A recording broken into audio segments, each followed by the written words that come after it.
hello, and a very warm welcome to our show, Let's Talk. And now we are in our episode 3. We are running a mental health campaign, as you all know, and now we are here with our episode 4. I'm sorry. And now today we have a very special guest with us. That is MALAAK SADDY, who is from US. She is a certified eating disorder registered dietitian supervisor, and she practices in Dallas. She is also a certified intuitive eating counselor and body positive facilitator. She worked towards incorporating both approaches throughout her individualized sessions, creating a positive relation with our bodies and using a not non-diet approach. She is well versed in the treatment of eating disorders in children, adolescents, and adults in both females and males. So today we have Dr. MALAAK with us, and proudly she would be telling us the experience of the developed world as well as of the developing world, and we will be going to learn a lot from. Hi, Dr. MALAAK, how are you? I'm doing great, thank you. Thank you for having me. Thank you so much, Dr. MALAAK, that you have spared your precious time and you have joined us here today. I welcome you on my show. And first of all, I know that I have tried to introduce you to our audience, but I may not be able to sum up all the good work which you have been doing over there. So first, I would like to request that maybe you can introduce yourself to our audience, please. Sure, thank you. So yes, I am a registered dietitian. I'm based out of Dallas, Texas, but I do see clients virtually as well. I think the common question I get often is like, why did you choose to become a dietitian, or how did you get into this field? And I'm Lebanese, and I grew up in a very rich culture, and just traveling back home and visiting my family, and food was always around, and food was a way that it showed love and empathy and care, and I just loved that, how it brought everybody together. I remember watching my sutu baking and cooking, and it was just always exciting of the next thing that she was going to make. And so I love talking, and I love people and the body and health, and I thought, what better way than to combine all of those and become a dietitian. And I'm so lucky. I love what I do. I'm very grateful for my clients that allow me to walk alongside them, and I truly believe I have the best job in the world. But it was just the perfect way of incorporating all those awesome qualities and things that I love. So that's how I kind of started. And I really I have found my passion in treatment, working with clients with eating disorders and disordered eating patterns. And I just want to share what I've seen and what I know, so we can help spread a little bit more awareness and kind of help connect people to the resources that they need when they're struggling. So. Yeah, exactly. So, Dr. MALAAK, you know that eating disorder is a very new concept in Pakistan, as in most of the developing countries, and usually it is considered as a social taboo to talk about, mental health or eating disorders, or, it's quite different as we see in the Western culture. And then we have a very rich culture, and we the people in Pakistan, or even if I compare it to most of the the Middle East, the Arab countries, the people are more foodie. They are more fond to eat because they have a very rich culture of food also. So if I say that, how would you compare the issue of eating disorders and mental illness? Is it considered a social taboo, or is it, or people are very open to it, or are they aware? If we talk about that, how we do a comparison between the developed world and the developing world. Sure. I mean, I think that there are a lot of similarities between both. I think maybe what we might see a little bit different is in the developing world, maybe the factors that kind of play into the eating disorder might look a little bit differently, but I do feel like that there are so many similarities, and it is unfortunately here, I think just across the board, mental health in general is a taboo, and sometimes even eating disorders can become glamorized when especially we have a diet culture that's so entrenched in these disordered eating patterns. So we have society telling us one thing, and us constantly striving and wanting to work towards that ideal that's just sometimes not attainable. Most of the time not attainable, I should say. So yeah, I definitely see similarities between both of the taboos and the stigma around it. And I think the way that we start to break it is by speaking it out loud, and making it's okay to have, just the same way if we were to go to the hospital or to the doctor for care around our diabetes management or cancer management. It's a continuous process, and it's something that can that we have the support and resources for to help. So but yeah, it's unfortunate that it can be so stigmatized and felt like it's something wrong, or something that is wrong with us, when when we're not talking about it, and we may not even know what it is, that we've grown up so much with anxiety that we might not realize that, oh, this is something that I can get help and support with. Okay. So like it's like I have perceived that it's quite similar, like in both the worlds. Like people are suffering and they are not ready to talk. Like maybe a little bit they would be a little bit more open, or the society maybe a little bit more supportive in the first world as compared to the the developing world. But I think that still it's a problem in both if we compare both the countries, like the developed world or the developing world. So, Dr. Malik, like being an expert, I would like you to tell our audience that what is intuitive eating. Yeah. Like, I would like you to talk a little about that, because it's Yeah. really a new concept in Pakistan also. So that I would like to hear from you.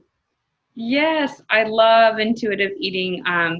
And actually, their fourth edition book just came out recently, and it is. I just got my hands on it, so I haven't read it. So I'm excited to dig into it. But intuitive eating is there's 10 principles and 10 kind of guideposts that help us um, connect back to our bodies. So I feel like we are born as intuitive eaters, right? As children and babies, we eat when we're hungry, we stop when we're full, we play, and we aren't worried about our body image, where there's that sense of innocence and freedom, and we respect our bodies by eating what we want and stopping when we're full. And so we have this ability inside of us already. And so diet culture and this white noise and static comes in and starts to interfere with those natural abilities within our bodies to connect. And so diet culture makes us feel like we need something to fix or to change. And then we move away from intuitive eating.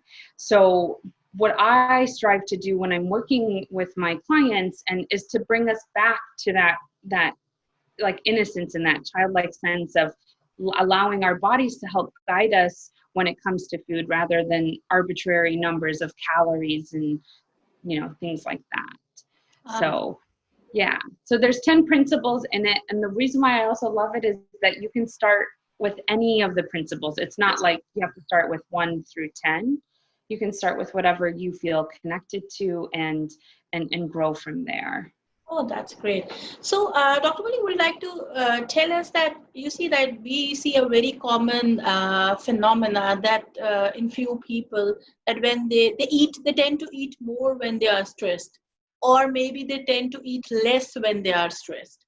So, how you can how I would like to I would like to know that how you're going to, being an expert, that how you're going to link this phenomena, like being stressed, related to eating habits, to some sort of mental illness or mental health. How we can link this phenomenon to this?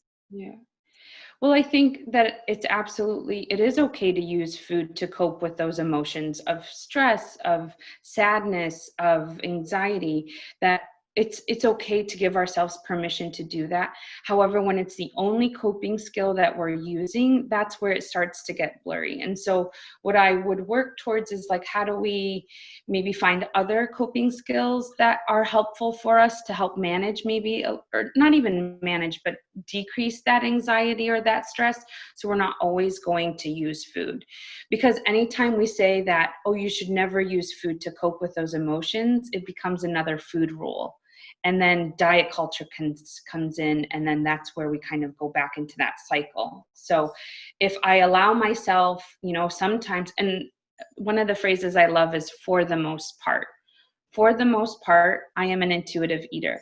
But when I go home and I visit my grandma, my sittu, and she bakes all her delicious food, I am not an intuitive eater. I am eating past my fullness. I am eating all the fatayr and hummus and mlokhiyyi that I can eat, because it's home, it's connection. So for the most part, I'm an intuitive eater, and sometimes I'm not, and that's okay. Okay, so Dr. Malik, would you like to tell that how diet cultures look in today's society? I would like you to highlight a few glimpses from the developed world and as well as from the developing countries. Sure. So I think diet culture, what it would look like was in 2008, it was a $72 billion industry.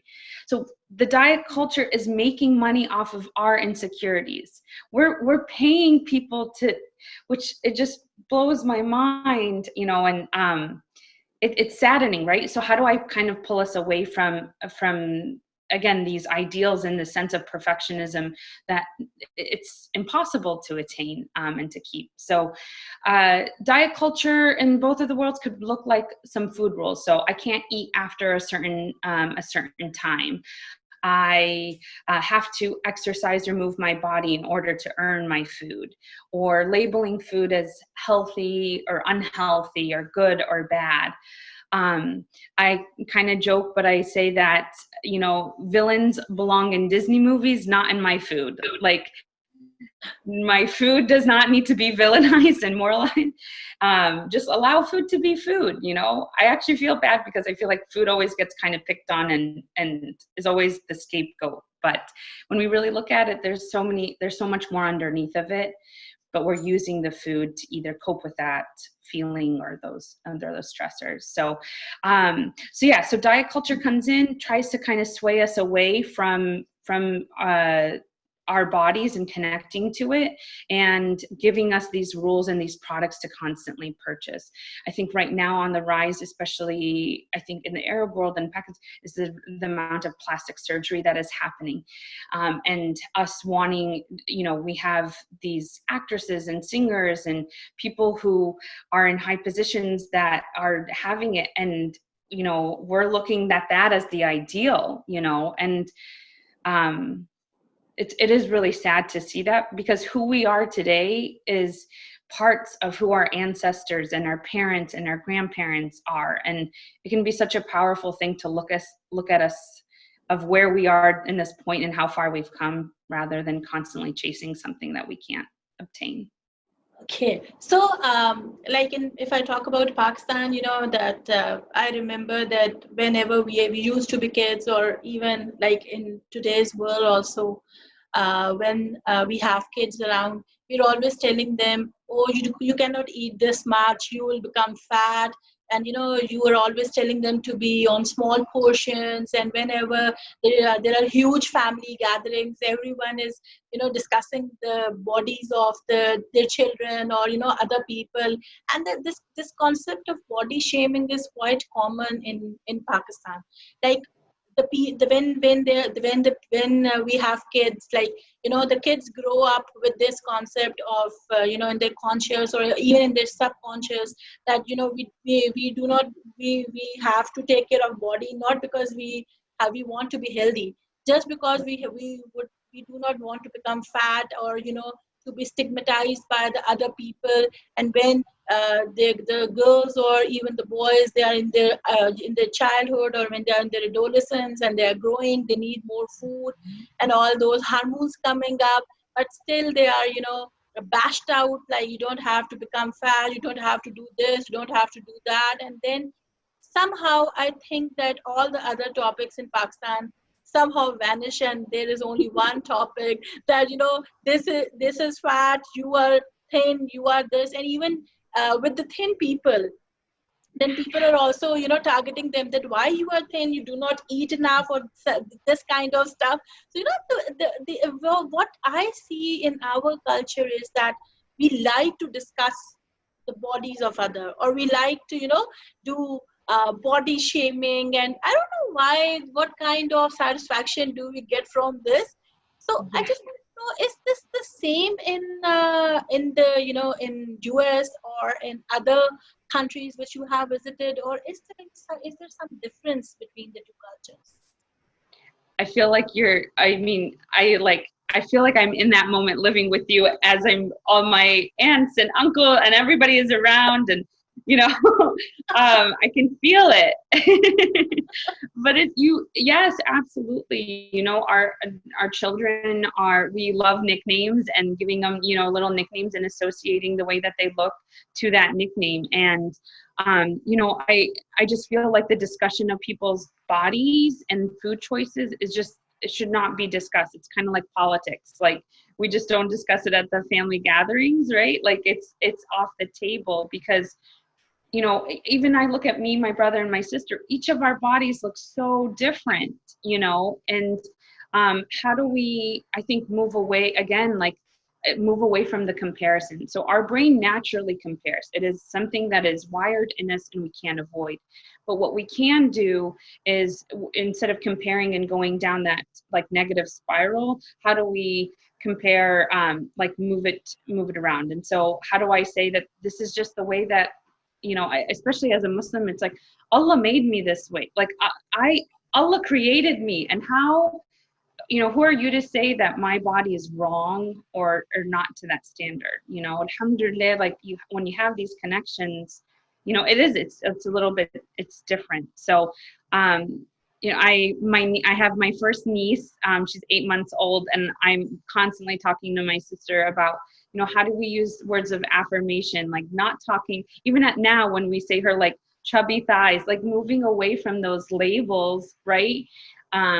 Because so easily we can hold on to them and they can create our identity, right? So especially I see it a lot here, or not even here, I think all over, but if whereas a kid we're always thin, we're always known as the thin small person, and that fear of what I would look like if my body changed, and that's where the eating disorder starts, um, and vice versa. So it is. I always say, like, if you want to have a comment on the head up.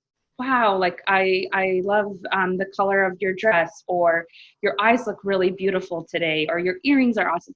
So it has no attachment to the physical appearance, because I do think uh, like, yeah, just moving away from making comments on our body size. So So I think like the same problem exists whether no matter that which part of the world we are living in. But what I see is that maybe the intensity may varies. Like maybe it won't be that much intensive in the first word, as people are more open to discussion, and then they are more blunt in saying that, like, who are you to talk about my body? And maybe in our society or in our culture we won't be able to say this, or we won't be that much blunt or straightforward to anyone else.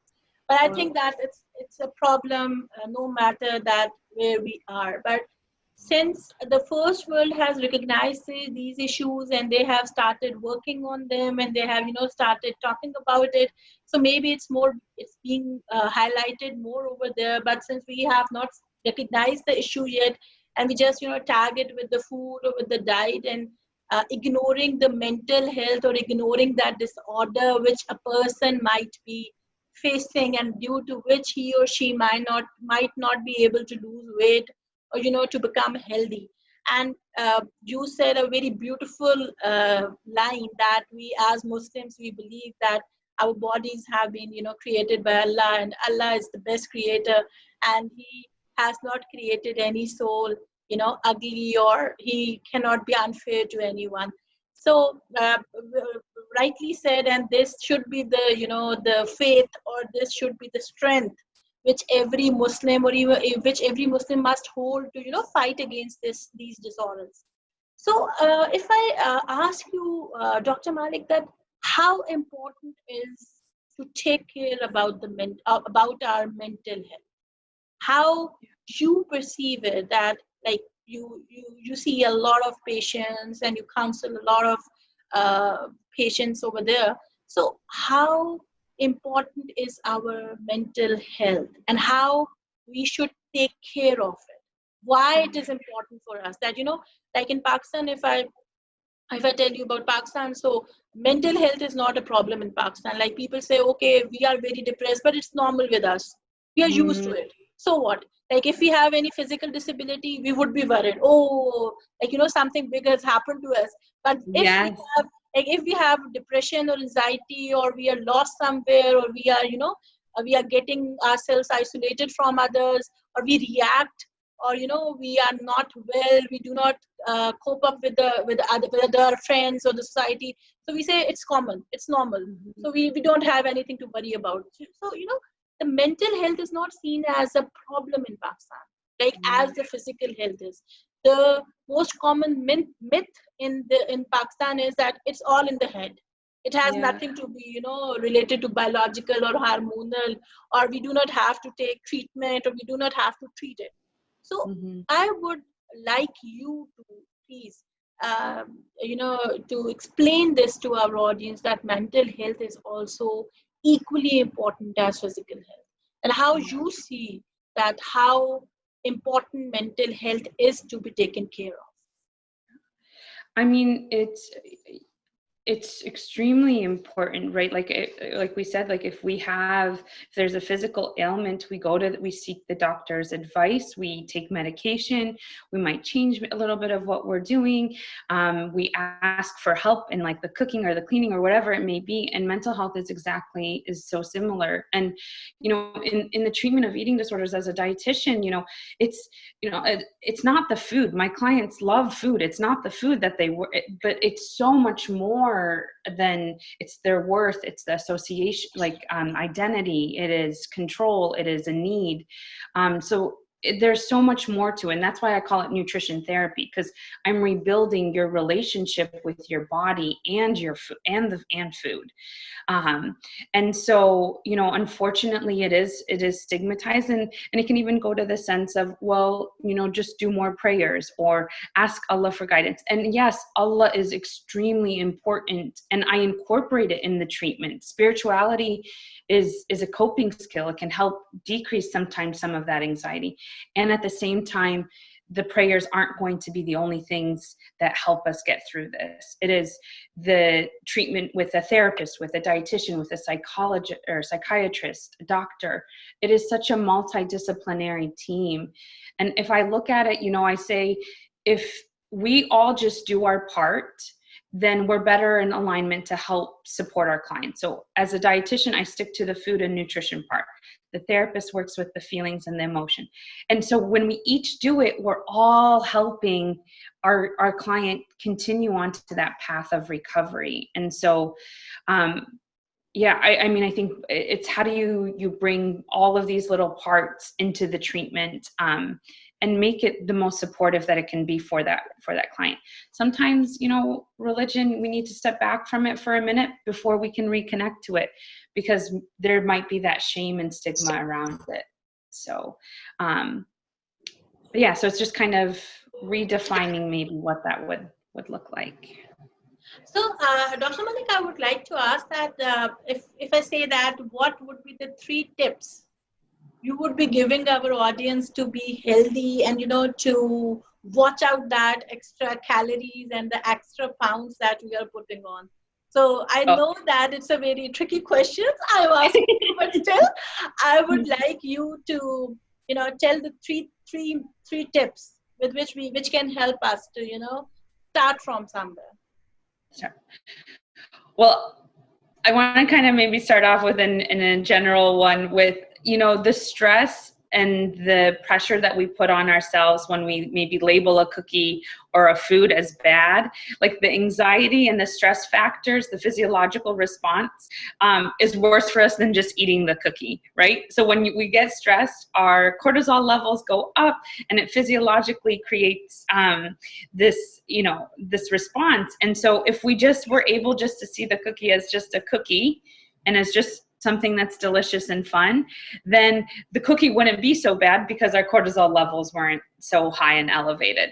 So I would say move away from the food labels. Like, food is food. Food is there to nourish us. Food is there in comfort and sadness and cultures and religion. And that is that label that it is. It's not good, bad, or healthy. So I would say move away from labeling food. The other thing is, I would say, let's work towards body acceptance and respect. So how can I, like, finding that it's okay to not like parts of your body, but still respect it. So I can say, maybe, like, I don't like my nose, but I still respect my body as a whole and for what it does for me. I always joke around, it's from my dad's side of the family. But how do I, connect? But even just saying that, like, that is my dad, that is my grandparents and my great grandparents, and how they immigrated, and all their, like, it should be a sense of pride, not something to be embarrassed or ashamed about. So body acceptance is key, moving away from food labels, and finding the support, finding somebody, that you can connect to, that you can share these things and not feel maybe so alone or so afraid. Maybe it starts with a journal, and then it goes to finding a therapist or a dietitian or a support group that you can join, that we can kind of find a commonality between as well. So I would just quickly ask you one last question, that like, there are so many diet plans available in the market, like the keto diet, the carbs, the Atkins, and a lot of them going on. And you really don't, you just sit back and say, I don't know that which one I'm going to use, and I'm going to lose weight, and all of them claim that you are going to lose this much weight, and then we see that there are certain bad things which come up with those dieting plans. Like, specifically, we talk about the keto, our kidney issues and all those kinds of stuff. So as a dietitian or the expert, like the nutritionist, you know very well about all these kinds of stuff. So do you recommend any of these specific restricted plans to be followed, or you think that no, it doesn't matter that whether we are taking the carbs or the proteins or the fats, all are okay, or we must go on the portion diet? So how do you perceive them, and what do you prefer the people to do? yeah, I mean, that's a great question. And a lot of these diets that started, first of all, that is diet culture. Like, the fad diets are a part of diet culture because they're short term. They're going to find ways to bring you back in, that here's this plan for this short amount of time, and there's no maintenance. So you might lose that weight, but you're going to gain it, and most likely gain back more. There's studies that show that yo-yo dieting and weight cycling is more dangerous for our bodies than just staying at a stable weight. And so, and then a lot of these diets were created for medical purposes. I mean, the keto was started for children with epilepsy. So if you don't have epilepsy, you don't need to be on the keto diet, And so also re-examining, how did these diets kind of come to be? And again, it's money, like, that people are wanting to take our monies and build off of our insecurities. How can I shrink you? How can I make you fit into this mold, and take your money? Which, that's mean. We don't want that. So for me, that's why intuitive eating works, because we really don't need portion control. We don't need the serving sizes on the thing, because if we trust our body, if we are allowing ourselves to connect, then our body is our portion tool and our guide. It tells us, hey, we've had enough, or why don't we take a few more bites? But we've lost, we've disconnected so much from it that we don't have that ability. And a lot of people will say, oh, I've tried intuitive eating, where I'll eat whatever I want. Well, it's like, hold on a second. There's more to intuitive eating than just eating whatever you want and stopping when you're full. Yeah, because that's not what. Yeah, so it's really, there's a broader picture to it, or a bigger picture to it. But if I could just kind of list off those basics, that's where I would start. So, yeah. So in the end, I would like, that was really nice talking to you, and I was really enjoying our show. But I think that we are running short of time, so we have to come to an end. And I just want you to give a message to our audience that how do you think that we are going to break this mental health stigma together? So any message which you want to give to the people who are listening to you, that how should we do it? Please Yeah. go ahead. I think, it starts with the sense of awareness, is knowing that, hey, this is not right. Like that that diet culture coming in and telling me to change maybe my food choices or my body it's not right. So recognizing where we're seeing those messages, and starting to talk about it. It's okay. It's okay to struggle. It is okay to ask for support. But, so much of it is that we feel like we have this obligation for us to do it in ourselves. And so I think the more that we just speak it out loud, and, shame lives in secrecy, in the great, in Brene Brown's words a little bit. But, when we keep it a secret, that's where that shame and that guilt builds up. And so if we're finding the ways that we can kind of communicate and connect with others, we realize that we're not alone, and there's so many other people around that may struggle like us. So it's okay. It's not wrong. It's not haram. Allah allows us, gives us these struggles, and we can continue and connect. It's not a wrong thing or a bad thing or something that should be suppressed.